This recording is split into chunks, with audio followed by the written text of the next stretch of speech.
चांगलं व्हावं एवढीच अपेक्षा. तुम्हाला शांत राहायला एक पाऊल मागे यायला सांगितलेलं आहे का आणि बाळासाहेब थोरातांना एक पाऊल पुढे घ्यायला सांगितलंय? तुम्हा लोकांना आग लावल्याशिवाय दुसरं कामच नाही. मी काल स्वतः दिल्लीमध्ये प्रेसला सांगितलं की मी उद्या बाळासाहेबांना शरद पवार साहेबांकडे आणि उद्धव साहेबांकडे पाठवत आहे आणि ती चर्चा करतील, कारण सगळेजण चर्चेला जाऊ शकत नाही. त्यामुळे बाळासाहेबांनाच आम्ही काल निर्णय केला आणि मी स्वतः जाहीर केलेलं होतं. त्यामुळे माझे पंख छापले, माझं अमुक छाटलं, आमचं काही छाटलं नाही. मी काँग्रेस पक्षाची बाजू मांडतोय आणि त्यांचे पक्ष त्यांची बाजू मांडतात. आखरी आमच्यापेक्षा त्या महायुतीचा तमाशा बघायला जा त्यांच्या बंगल्यावर, सागर बंगल्यावर काय चाललं, एकनाथ शिंदेच्या बंगल्यावर काय चाललं, कसे कपडे फाडले जातात, थोडंसं ते तर दाखवा. पण महायुतीचे नेते तुम्हाला तुमची बाजू घेतात म्हणजे नानांना बाजूला काढलं त्याचा आम्ही निषेध करतो. नाही, मला काही तेवढी संपत्ती दाखवायची गरज नाही. मला बाजूला काढलेच नाही, मीच प्रमुख आहे. त्याच्यामुळे हे कोणी मनात लाडू फोडत असतील त्यांनी फोडावं, तो काही आनंद त्यांनी व्यक्त करावा. मीच काल बाळासाहेबांना त्यांच्याकडे पाठवलेलं होतं, आज ते जाऊन आलेत. आता त्यांनी सगळा रिपोर्ट माझ्यासमोर सादर केला. तुम्ही सुरुवात केलेली आहे पवार साहेबांनी आणि उद्धव साहेबांनी एबी फॉर्म द्यायला सुरुवात केलेली आहे. काँग्रेसचं मात्र अजून यादी सुद्धा जाहीर होत नाही.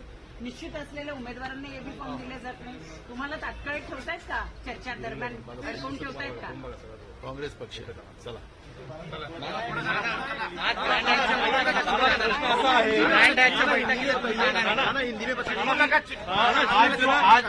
एमए की बैठक हो रही है, क्या आज मामला सुलझ जाएगा? आपने बाला साहब थोरात को भेजा था, उन्होंने बातचीत की है उद्धव ठाकरे से, यहाँ पर आपको ब्यौरा दिया है?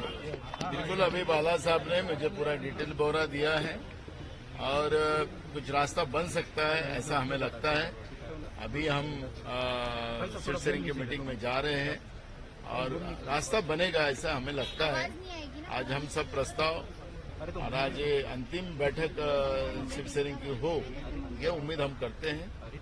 और अभी रास्ता बनाना ये हमारी कोशिश है. कांग्रेस पार्टी वही लेवल पे काम कर रही है और ये तुरंत आज खत्म हो जाए, यही उम्मीद है. जिस तरह से उद्धव ठाकरे और शरद पवार जी ने जहां पर विवाद नहीं है वहां पर उन्होंने एबी फॉर्म देने शुरू कर दिए है. कांग्रेस की सीटें अभी भी लटकी हुई है, कब तक आपकी लिस्ट आएगी? किसने कहा है कांग्रेस की सीटें लटके? हमारा सीएसी कल हो गया है.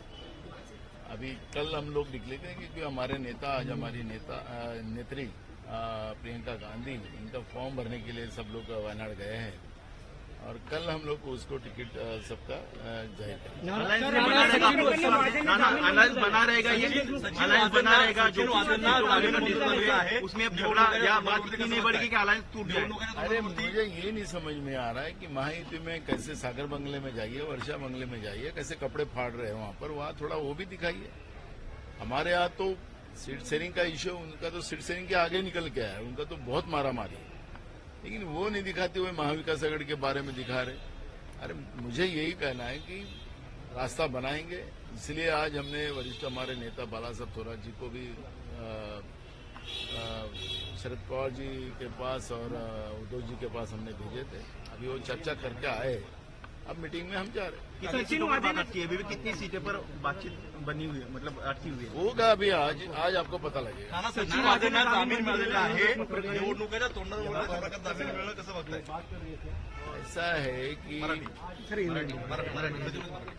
आपल्याला हे जे कळतं आहे सगळेजण, आखरी अंबानीच्या घरासमोर जिलेटिंग आणि त्याच्यानंतर ज्या काही घटना झाल्या, जो कोणाचा मर्डर झाला, ते या सगळ्या गोष्टीला आपल्याला महाराष्ट्रालाच नव्हे तर देशाला अवगत आहे.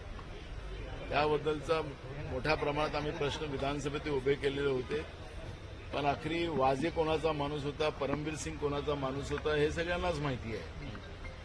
मला तर एक वाजेच्या बद्दलच असं म्हणायचं आहे की ते पोलीस कस्टडीत आहे, त्यांना हॉस्पिटलमध्ये घेतलं जातं आणि संध्याकाळी जेव्हा ते त्यांना जेलमध्ये वापस नेत असताना एका चॅनलला त्या ठिकाणी त्याला प्रतिक्रिया द्यायला लावतात. तर याचा अर्थच वाजे कोणाचा माणूस होता त्या दिवशीच आपल्याला कळलेला आहे.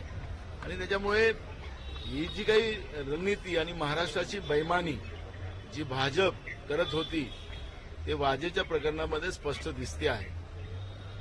खोटे आरोप लावून अनिल देशमुखाला कसं फसवलं गेलं, महाविकास आघाडी सरकारला कसं बदनाम केलं गेलं होतं, ही आपल्या लक्षात आहे. आज महाराष्ट्राची वाताहत भाजपच्या नेत्यांच्या वतीनं आणि गृहमंत्र्याच्या वतीनं झालेली आहे ते सगळ्यांना माहिती आहे. त्यामुळे वाजे कोणाचा माणूस होता, या सरकारचाच माणूस होता आणि म्हणून ऐन निवडणुकीच्या वेळेस पण वाजेला त्याचा वापर जमानत हा द्या. तुमच्या विरोधात प्रचार करण्यासाठी केला नाही का जाणार? वेगवेगळे मुद्दे बाहेर काढले जातात. महाराष्ट्र आहे, हे महाराष्ट्र आहे. महाराष्ट्राची जनता तेवढी समजदार आहे. ते वाजे काय बोलतील आणि कोणाचा पोपड म्हणून बोलतील हे महाराष्ट्राच्या जनतेला कळते आहे. त्याची भीती आम्हाला नाही. काल वर्षा बंगल्यावरती बैठक झाली आणि गणपत गायकवाड यांच्या पत्नीला जी उमेदवारी दिली यावर मुख्यमंत्र्यांनी नाराजी व्यक्त केली भाजपच्या. मी तुम्हाला ते सांगत आहे, तिथं अजून नुसतं ते गणपत गायकवाडापुरतंच कथा नाही आहे. तिथं अजून संजय केळकर आहे, खूप सारे नक्षत्र आहेत तिकडे. ठाण्यामध्ये काय चाललेलं आहे ते तुम्हाला सगळ्यांना कळतं, पण तुम्ही दाखवत का नाही मला तेच कळत. नाना, एक प्रश्न असा आहे, महाविकास आघाडीमध्ये मित्र पक्षांच्या हिटलिस्टवरती नाना दिसत आहे. कुठेतरी पक्षाची भूमिका मांडायला तुमचे इतर नेते कमी पडतायत का? हे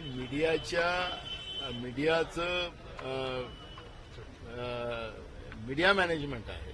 बीजेपी ठरवून करते आहे, पण महाविकास आघाडी ठरून बोलतायत का? संजय राऊत कुठे बोलले? त्या दिवशी माझ्यासोबत होते, तुम्ही पाहिला तुम्ही नाही. बोलले ना सगळे संस्था एकदा बोलले. अशी माहिती पण आहे की तुम्ही एकत्र कॉफी घेतली पण ही कॉफी गोड लागली नाही अशी पण चर्चा होती. तुम्हाला आम्ही बाहेर येऊन दोघं